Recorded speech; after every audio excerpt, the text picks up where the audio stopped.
जी good afternoon students. आज अपना जो टॉपिक है वो अपने को लगा NMR spectroscopy. NMR stands for nuclear magnetic resonance.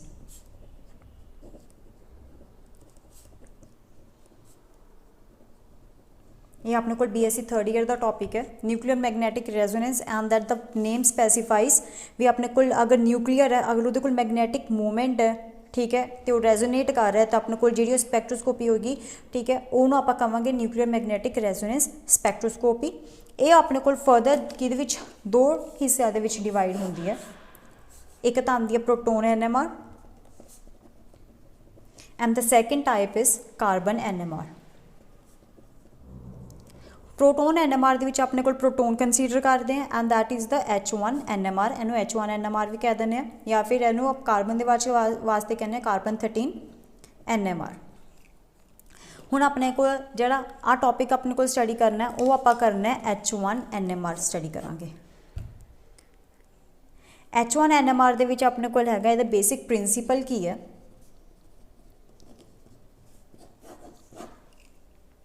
Basic principal दे विच किवें है जिवें अपने कोल कोई इलैक्ट्रॉन है ठीक है वो स्पिन करदा है। सपोज वो स्पिन कर रहे अपने अराउंड द एक्सिस। सिमिलरली जिहड़े प्रोटोन्स ते न्यूट्रॉन्स हुंदे ने वो भी अपने कोल एटम दे विच प्रेजेंट हुंदे ने वो भी अपने कोल की करनगे स्पिन करते नेगे अपने अराउंड द एक्सिस। हुण जदों वो की करदे नेगे स्पिन करदे ने तो वो की करते हैं एक तरह का इलैक्ट्रिक चार्ज जनरेट होंगे। जो स्पिन करते हैं तो अपने को इनिशिएट होएगा इलैक्ट्रिक चार्ज इनिशिएट होएगा। जो इलैक्ट्रिक चार्ज इनिशिएट हो रहा है तो जी स्पिनिंग हैगी है हुण देखो अगर कोई चीज़ रोटेट कर रही है बार बार तो वो साइड पर अपने को बन जाता एक साइड पर अपने को इलैक्ट्रिक चार्ज बन जू। जे हुण इलैक्ट्रिक चार्ज बन रहा है तो यह किहदे विच रिजल्टेंट होगा मैगनैटिक मूवमेंट शो करूगा।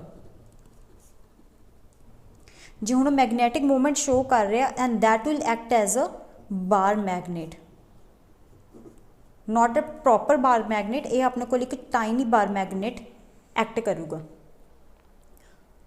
ठीक है। ये अपने को the basic principle of the NMR is भी अगर अपने को कोई इलैक्ट्रॉन या कोई प्रोटोन है ठीक है अगर वो स्पिन कर रहे हैं तो स्पिन करते हुए वो की करेगा वो होएगा इलैक्ट्रिक चार्ज जनरेट हो। जो इलैक्ट्रिक चार्ज जनरेट हो रहे हैं अलॉन्ग द एक्सिस तो वो की करेगा जो न्यूक्लियस है वो अपने को की हो जाएगी मैगनैटिक मूवमेंट भी की जनरेट होएगी along the axis of the spin. जो अगर मैगनैटिक मूवमेंट जनरेट हो रहा है तो न्यूक्लियस जोड़ा है वो as a bar magnet that is the tiny bar magnet act करूगा। And the presence of this magnetic nuclei हुण मैगनैटिक जोड़ा न्यूक्लियाई है ठीक है क्योंकि वो मैगनैटिक मूवमेंट जनरेट हो रहा है जो हम मैगनैटिक न्यूक्लियाई है and that act as a ठीक है the basis of the NMR spectroscopy.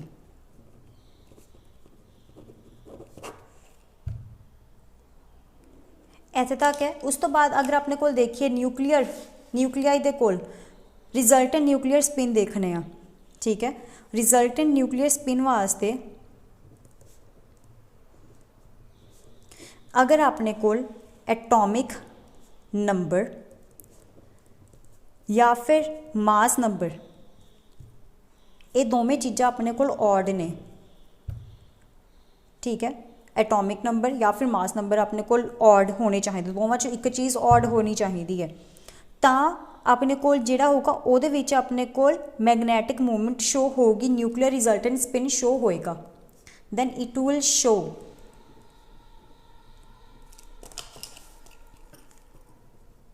Nuclear spin. अगर अपने को एटॉमिक नंबर या फिर अपने को जो मास नंबर है वो अपने को की है ईवन है। जो अपने को ईवन है तो अपने को जड़े रिजल्टेंट स्पिन आएगी वो अपने को आएगी 0 रिजल्टेंट स्पिन ठीक है। फॉर एग्जाम्पल जो तुम ऑड वाले केस के देखिए ये एग्जाम्पल्स लैने फॉर एग्जाम्पल अपने को इतने मास नंबर आप लै रहे हैं एटॉमिक नंबर ठीक है, इत्थे अपने कोल एग्जाम्पल लै रहे हैं। अगर मास नंबर थोड़े कोल कोई ऑड मास नंबर है, एटॉमिक नंबर थोड़े कोल ऑड भी हो सकता है, ईवन भी हो सकता है। ਇਹਦੀ एग्जाम्पल जिमें अपने कोल हैगी है प्रोटोन H1 हो गया, ठीक है, कार्बन हो गया 13 कार्बन हो गया, नाइट्रोजन हो गया, ठीक है, फ्लोरीन हो गया, तो अपने कोल होर की है फॉस्फोरस ले लिया। ये अपने कोल ਇਹਦੀ एग्जाम्पल्स ने। अगर अपने कोल सपोज मास नंबर जिहड़ा है वो अपने कोल की है ईवन है, तो अपना एटॉमिक नंबर है वो अपने कोल हैगा ऑड। तो ਇਹਦੀ ਜਿਹੜੀ एग्जाम्पल है ये अपने कोल हैगी H2 अपने कोल ये एटॉमिक नंबर है, नीचे हुंदा सॉरी ठीक है, तो अपने कोल बोरोन है, नीचे अपने कोल एटॉमिक नंबर, ऊपर मास नंबर, नाइट्रोजन है, ठीक है राजे। ए वाले इन्हां दे आइसोटोप्स हुंदे ने, ठीक है, जिन्हां दा एटॉमिक नंबर सेम हुंदा पर उन्हां दा मास नंबर की हुंदा डिफरेंट हुंदा, and that are the isotopes. हुण अगर अपने कोल ईवन वास्ते देखिए, ईवन वास्ते की होएगा भी अपने कोल अगर अपने कोल एटॉमिक नंबर ते मास नंबर दोवें नेगेटिव ने ईवन ने। फॉर एग्जाम्पल अपने कोल कार्बन 6 है, ठीक है, ਇਹਦੇ ਵਿੱਚ अपने कोल की है एटॉमिक नंबर भी ईवन है, मास नंबर भी ईवन है, तो इन्हां दी जिहड़ी रिजल्टेंट स्पिन होएगी वो होगी 0 रिजल्टेंट स्पिन। सिमिलरली अगर अपने कोल कोई ऑक्सीजन है, ठीक है, ईवन है, ये भी ईवन है, इन्हां दी जिहड़ी होएगी इन्हां दी भी की होएगी 0 रिजल्टेंट स्पिन होएगी। तो अपने कोल बेसिक की पता चलिया भी अगर अपने कोल कोई अनपेयर्ड इलैक्ट्रॉन हैगा, अगर अपने कोल मतलब की है अगर अपने कोल कोई ऑड होगा मास नंबर या एटॉमिक नंबर, दैट मीनस वो कोल एक ना एक अनपेयर्ड इलैक्ट्रॉन रहेगा ही रहेगा। अगर अनपेयर्ड इलैक्ट्रॉन रह रहे हैं, ठीक है, दैट मीनस वो की करेगा स्पिन करेगा। अगर वो स्पिन करेगा तो अपने कोल की हो जाएगी इलैक्ट्रिक चार्ज जनरेट हो, इलैक्ट्रिक चार्ज जनरेट हो रहा है तो अपने कोल मैगनेटिक मूवमेंट जनरेट हो, जब मैगनेटिक मूवमेंट जनरेट हो रहा है तो अपने कोल जब बार मैगनेट एक्ट करूँ तो वो किहदा प्रिंसीपल बनया अपने कोल NMR स्पैक्ट्रोस्कोपी का। हुण इन्हां दे विच अपने कोल की है कुछ है ही नहीं गा, ठीक है, स्पिन करने वास्ते ही नहीं हैगा, सारे अपने कोल पेयर्ड नेगे, तो रिजल्टेंट स्पिन अपने कोल की है 0। जो रिजल्टेंट अपने कोल स्पिन 0 है तो अपने कोल NMR जिहड़ा सिग्नल है वो अपने कोल आएगा ही नहीं, तो अपने कोल न्यूक्लियर स्पिन की हो जानी है 0 हो जानी है। ठीक है राजे, ये हो गया थोड़े कोल। उस तो बाद अपने कोल सैकेंड जिहड़ी चीज़ है प्रॉपर देखना। हुण अपने कोल आपां PMR स्टार्ट करन जा रहे हैं, या इहनूं आपां H1 NMR कह दें या फिर इहनूं आपां PMR कह देंगे।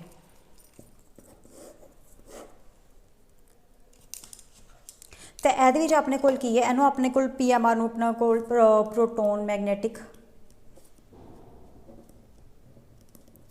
रेजोनेंस भी कह देने।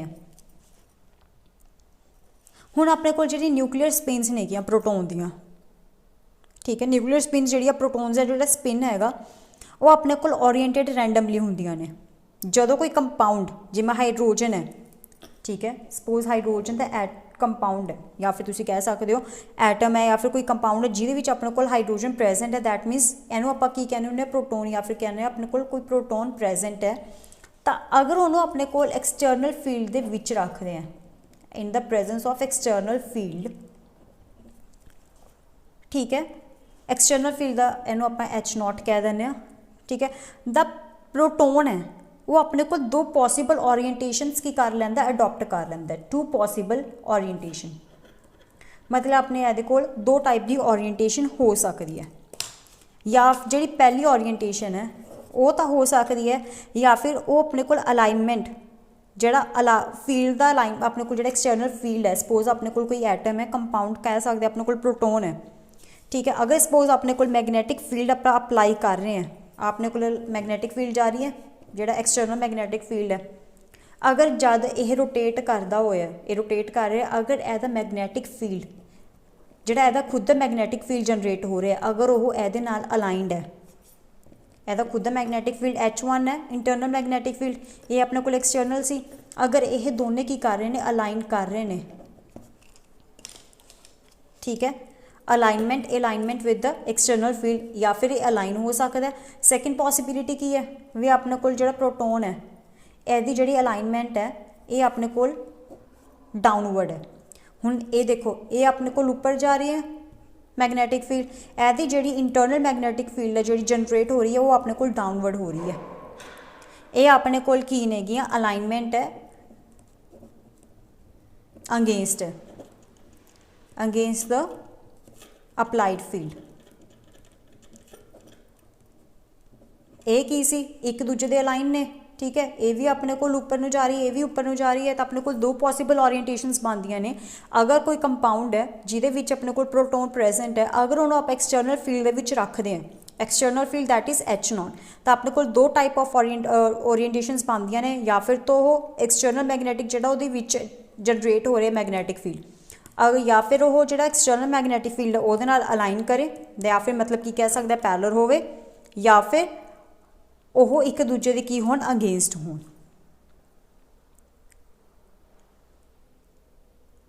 ठीक है, इन्हां दे विच की है हुण अगर अपने कोल कोई दो स्टेट्स ने ओरिएंटेशन दे, अगर अपने कोल की है ओरिएंटेशन अगेंस्ट है अप्लाइड फील्ड दे विच, ठीक है, अगर इन्हां दोनों जिवें हुणे अगेंस्ट ने, ਇਹਦੇ ਵਿੱਚ अपने कोल की है ਜਿਹੜੀ एनर्जी होएगी वो होएगी अपने कोल घट होएगी, लो होएगी। जे हुण एनर्जी थोड़े कोल घट है ना, अपने कोल एनर्जी घट हैगी, अप्लाइड फील्ड मतलब की है अगर वो लोअर इन एनर्जी है तो वो अपने कोल की हो जाएगा सब तो ज़्यादा स्टेबल होएगा, क्योंकि अगर किसी कोल भी अपने कोल एनर्जी घट होंदी है तो अपने कोल सब तो ज़्यादा स्टेबल होंदा, मतलब ज़्यादा स्टेबल होंदा, जिन्नी ज़्यादा एनर्जी उन्ना घट स्टेबल, दैट मीनस एनर्जी अपने कोल की है इनवर्सली प्रोपोर्शनल है टू द स्टेबिलिटी। जिन्नी ज़्यादा एनर्जी उन्नी घट स्टेबिलिटी, जिन्नी घट एनर्जी उन्नी ज़्यादा स्टेबिलिटी। ठीक है, ये अपने कोल आ गया, ये अपने कोल सीगा दो पॉसिबल ओरिएंटेशंस आ गया प्रोटोन दा NMR दा। ठीक है, हुण अपने कोल आ गया अगर अपने कोल डेल्टा ई दी वैल्यू, हुण इन्हां दोनों दे विच जिहड़ी एनर्जी डिफरेंस है, ठीक है, अप्लाइड फील्ड दे विच जिहड़ी अप्लाइड फील्ड हो रही है तो अपने कोल जिहड़ी जनरेट हो रही है, इन्हां दोनों दे विच जिहड़ा एनर्जी डिफरेंस है उहनूं आपां कहांगे डेल्टा ई दे नाल की करदे ने, डिनोट करते हैं। ठीक है, डेल्टा ई दी वैल्यू अपने कोल काफ़ी ज़्यादा की हुंदी है, घट हुंदी है, बट एदा मैगनीट्यूड हैगा varies directly with the applied field strength. ये अपने को ऑलमोस्ट यदि वैल्यू की होंगी है घट होंगी है, but and that is directly proportional to the applied field strength. भी अपने को किन्नी फील्ड स्ट्रेंथ जिन्नी अप्लाई हुई है उन्नी अपने को की होएगी डेल्टा ई दी वैल्यू की होएगी ज़्यादा होएगी। ठीक है, फॉर एग्जाम्पल तुसी अपने को एक टाइप का आप अगर ग्राफ देखिए, इधरली साइड पर अपने को एनर्जी है, इधरली साइड पर अपने को अप्लाइड फील्ड मैगनैटिक फील्ड है, तो अपने को दो ओरिएंटेशनस नेगियां जड़ियाँ वो ने ये अपने को की है सब तो पहली जी स्पिन है, अगर अपने को देखा सीगा भी अगर वो ठीक है अगेंस्ट हैगी है तो वो अपने को जी इन्होंने दोनों के एनर्जी है वो अपने को की है डेल्टा E2, ये डेल्टा E2 की वैल्यू हैगी ज़्यादा हैगी डेल्टा E1 नालों। ठीक है, तो पहली स्टेट की है जिमें अपने को स्पिन सी ये अपने को प्लस हाफ है, इतने अपने को स्पिन जी हैगी माइनस हाफ है, ये जी अपने को minus half means that is opposite to the electric field applied field sorry, ये अपने को की है डायरैक्टली प्रोपोर्शनल टू द या फिर align with the magnetic field. तो ये जी इन्होंने दोनों एनर्जी डेल्टा E1 है, अगर अपने को स्पिन हैगी है ऑपोजिट हो रही है। ठीक है, ये अपने को स्पिन की है -1 है, अगर अपने को एनर्जी सैकेंड हाफ एनर्जी देखिए तो इत्थे अपने को जी एनर्जी आ रही है ये अपने को है, इत्थे भी अपने को स्पिन जी हैगी है प्लस हाफ है, दैट इज़ ओरिएंटेड या फिर align with the external magnetic field. इत्थे जी एनर्जी अपने को E2 है, हुण डेल्टा E2 अपने को जी हैगी डेल्टा E1 नालों ज़्यादा है, तो इन्हों अपने को लिखांगे E2 माइनस डेल्टा E1। ठीक है, उस तो बाद अपने को जी आती है वो हैगी है radio frequency reason.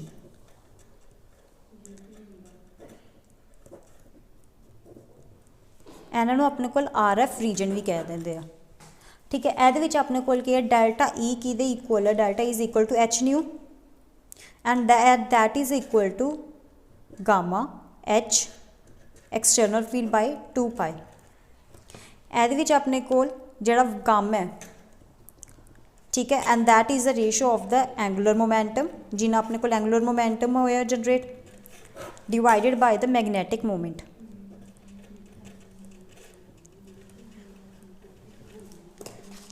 H not अपने कोल की है, अप्लाइड फील्ड है,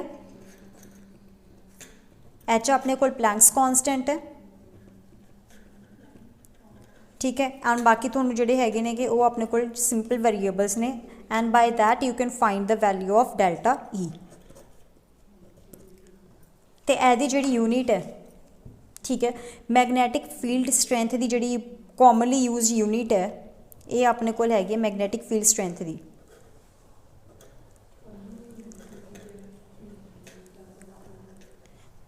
इनू अपने कोल मोस्टली हुंदी है गॉस, इनू आप सिंबलाइज करते हैं विद कैपिटल G।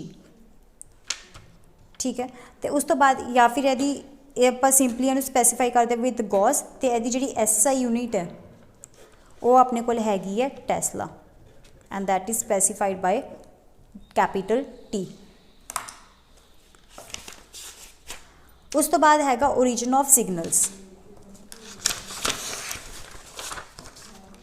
वे अपने कोल सिग्नल किमें ओरिजिनेट होंदे नेगे, origin of signal. Original signal दे विच की है, ओरिजिनल सिग्नल दे विच की है, हुण अपने कोल किवें सिग्नल ओरिजिनेट किद्दां हुंदा है।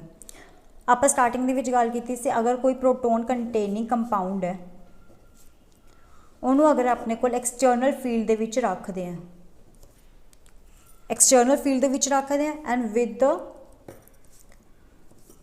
वेरिंग फ्रीकुएंसी, तो वो फ्रीकुएंसी आप वेरी करते हैं थ्रू द सबसटांस, मतलब कि उन्होंने आप एक्सटर्नल फील्ड दे विच रखते हैं तो उन्होंने एक टाइप की रेडिएशन पास आउट करते हैं जिसकी फ्रीकुएंसी की हो रही है, वेरी हो रही है थ्रू द सबसटांस। तो एक पर्टिकुलर फ्रीकुएंसी यह जी आती है जिहदी फ्रीकुएंसी, ठीक है, कोई रेडिएशन जी आप पास आउट कर रहे वो जी पर्टिकुलर फ्रीकुएंसी आती है जिहदी मैच करती, वो पर्टिकुलर फ्रीकुएंसी किहदे नाल मैच करती है विद द एनर्जी जिहड़ी कि रिक्वायर्ड होंदी है जिहड़ा प्रोटोन उहनूं फ्लिप करन वास्ते। ठीक है, energy required to flip the electron, sorry proton. ठीक है, अगर कोई हाइड्रोजन कंटेनिंग कंपाउंड है उन्होंने अपने को एक्सटर्नल फील्ड विच रखते हैं। ठीक है, ये अपने को एक तरह का कॉन्सटेंट, एक्सटर्नल फील्ड अपने को कॉन्सटेंट ली जाती है। तो उस तो बाद वो थ्रू कंपाउंड के थ्रू एक अपने को रेडिएशन पास आउट कराई जाती है जिहदी अपने को फ्रीकुएंसी की करती है, वेरी करती है। हुण फ्रीकुएंसी जो वेरी कर रही है अपने को एक टाइम तो एक पर्टिकुलर फ्रीकुएंसी यह जी आऊगी जी कि मैच करूगी, वो एनर्जी ना मैच करू जिन्नी एनर्जी, वो एनर्जी जी कि प्रोटोन फ्लिप करवाने वास्ते चाहिए है, वो एनर्जी के नाल जी फ्रीकुएंसी वो की कर जानी है, मैच कर जानी है। तो वो वास्ते की होगा, हुण जी रेडिएशन अगर अपने को पर्टिकुलर फ्रीकुएंसी की मैच होगी तो रेडिएशन की करूगी, वो प्रोटोन नूं की करू, एब्जॉर्ब करू। ठीक है, हुण एनर्जी की करूगी, ठीक है, फ्रीकुएंसी प्रोटोन एब्जॉर्ब करूँ, जो हुण वो एब्जॉर्ब करूँ तो अपने को पर्टिकुलर फ्रीकुएंसी की हो जानी है, जो एब्जॉर्ब होगी रिकॉर्ड हो जू, तो आपको अपने को एक की हो जाऊगा पर्टिकुलर सिग्नल आ जाएगा। बट हुण एक्चुअल दे की हुंदा, इत्थे आपां की कीता सी, एक्सटर्नल फील्ड नूं आपां कॉन्सटेंट लिया सी, बट अपने कोल किनू वेरी कीता सी, फ्रीकुएंसी नूं। बट एक्चुअल दे विच अपने कोल की हुंदा, आपां फ्रीकुएंसी नूं कॉन्सटेंट रखते हैं। ठीक है, बट एक्सटर्नल फील्ड नूं आपां की करते हैं, वेरी करते हैं।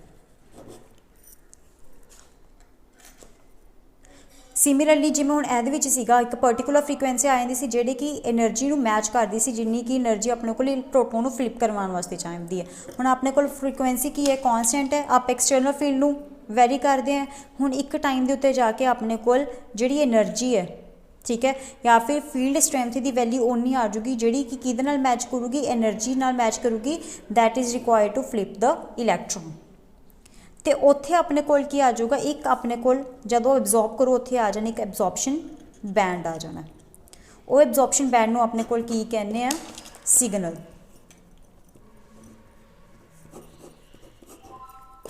ठीक है, तो अपने कोल जिहड़ा सिग्नल आंदा है वो अपने कोल पर्टिकुलर इस टाइप का आंदा है, जिवें इत्थे इंटेंसिटी है, इंटेंसिटी ऑफ एब्जॉर्प्शन, इत्थे हैगा अपने कोल मैगनैटिक फील्ड स्ट्रेंथ।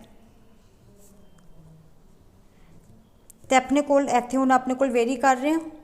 ठीक है, वेरी करते करते अपने कोल एक पर्टिकुलर मैगनैटिक फील्ड की वैल्यू आऊगी जिथे अपने कोल की हो जानी है, एनर्जी उहदे नाल मैच हो जानी है। तो अपने कोल उत्थे एब्जॉर्प्शन बैंड होगा, एब्जॉर्प्शन बैंड के होने नाल कि उत्थे की हो जाना, सिग्नल जनरेट हो जाऊगा। ठीक है, तो हुण जिहड़ा PMR स्पैक्टर है अपने को 2-4 के उत्ते रिकॉर्ड हुंदा है,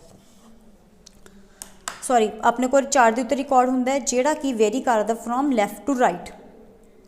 ठीक है, लैफ्ट वाली साइड ते राइट वाली साइड ते, मतलब लैफ्ट टू राइट जाता अपने को। हुण लैफ्ट वाला साइड जिहड़ा हुंदा है ये अपने कोल हुंदा लो फील्ड वाली साइड, इनू अपने को लो फील्ड कह देंगे ने लैफ्ट साइड नू, या फिर इनू कहते हैं डाउन फील्ड। तो जिहड़ी राइट वाली साइड है ये अपने कोल हुंदी है हाई फील्ड, या फिर इनू कह दें आप अप फील्ड। ठीक है, हुण अगे जाके आप नैक्सट टॉपिक के स्टडी करांगे अकॉर्डिंगली भी अपने को लो फील्ड ते हाई फील्ड दे विच मतलब किमें डिफरेंशिएट करते हैं, या फिर किमें इलैक्ट्रॉन जिहड़े हैगे ने या फिर जिहड़े सिग्नल लो फील्ड दे विच किमें आंदा या फिर हाई फील्ड। हुण इहदे विच की है, जिवें अपने कोल कोई कंपाउंड है जिहदे विच अपने कोल हाइड्रोजन हैगा लग्या होया, उहदे विच की हुंदा है, हुण जिहड़ी इहदी मैगनैटिक फील्ड आंदी है या फिर जिहड़ा इहदा सिग्नल आंदा है, इहदी जिहड़ी वैल्यू आंदी है वो सिंपल जिहड़ा एक्सटर्नल फील्ड दे उत्ते नहीं डिपेंड करता, ये अपने कोल डिपेंड करता जिहड़ा नेबरिंग प्रोटोन्स नेगे तो उहदा जिहड़ा हैगा लोकल एनवायरनमेंट किवें दा। हुण जिहड़ी तुसीं वैल्यू देखोगे आ जिहड़ा सिग्नल आऊगा ये सिर्फ अपने कोल एक्सटर्नल फील्ड का नहीं आऊगा भी किहड़ी पॉइंट के उत्ते किहड़ी एक्सटर्नल फील्ड की कितनी वैल्यू सी भी उत्थे अपने कोल सिर्फ वो एब्जॉर्ब हुई है। ये जिहड़ी वैल्यू आंदी है एक्सटर्नल फील्ड की, कल्ली एक्सटर्नल फील्ड की नहीं हुंदी, मतलब इहदी हुंदी है बट प्लस उहदा जिहड़ा नेबरिंग प्रोटोन्स किन्ने नेगे भी उत्थे इलैक्ट्रॉन्स जिहड़ी प्रोटोन्स की डेंसिटी किन्नी है। सैकेंड तो उहदा जिहड़ा लोकल एनवायरनमेंट किहो जिहा उहदे उत्ते भी जिहड़ी वैल्यू हैगी आ सिग्नल की जिहड़ी वैल्यू है वो उहनां दे उत्ते भी डिपेंड करेगी। And that all was the NMR spectroscopy with the principle and how the signals are origined, and next lecture ਦੇ ਵਿੱਚ ਆਪਾਂ further topics ਕਰਾਂਗੇ। Thank you।